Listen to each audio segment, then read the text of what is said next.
Right, so right now what we're going to do is a little bit more combining functions. In this case, what we'll have is two explicitly written functions. So we have the algebraic rules for p of x and q of x. They're both linear. And what we want to do is find a bunch of different combinations of p and q.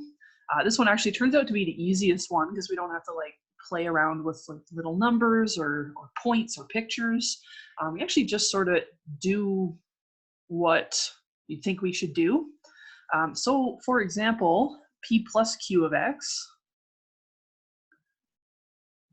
this is actually exactly what you think it should be. It's p of x plus q of x. So it's just the sum of the two functions. And so if we add those two together, what we'll get is 2x plus 1 plus x minus 3.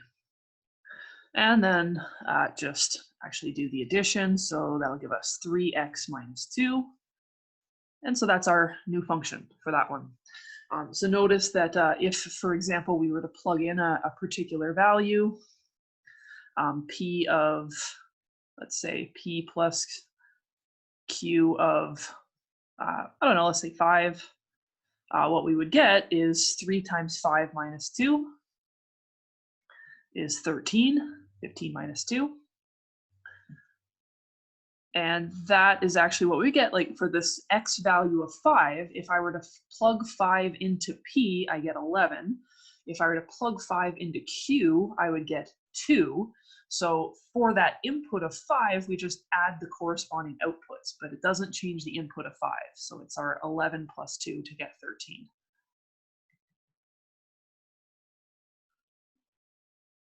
All right, and then I'll just kind of quickly run through the rest of them. There's not too much interesting going on here. So p minus q of x is going to be p of x minus q of x.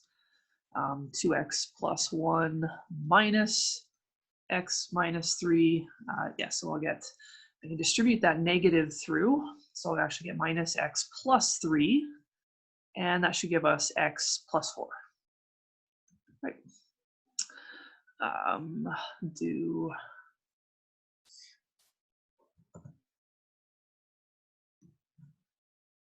the product p times q of x, again just the product of the two, 2x plus 1 times x minus 3. So really I'm doing this more than anything just for that little bit of review, if you guys remember your FOIL.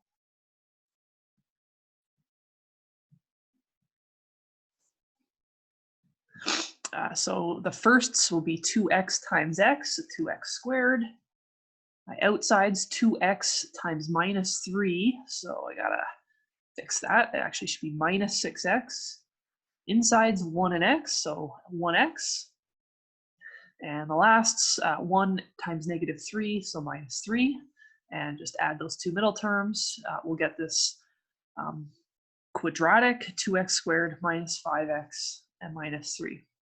And so that's why in the graphs, if we take two sort of linear portions, if they're not horizontal, so they're not a constant, sorry, not even, they don't have a slope of 0, right? We have a slope of 2 and a slope of 1 in these two examples. When we multiply them, we end up with an x squared term, and you end up getting a quadratic. So two lines, when you multiply them, don't make a new line. They make a curve, a curvier curve. All right, finally, the last one. This is the only one that's really very interesting.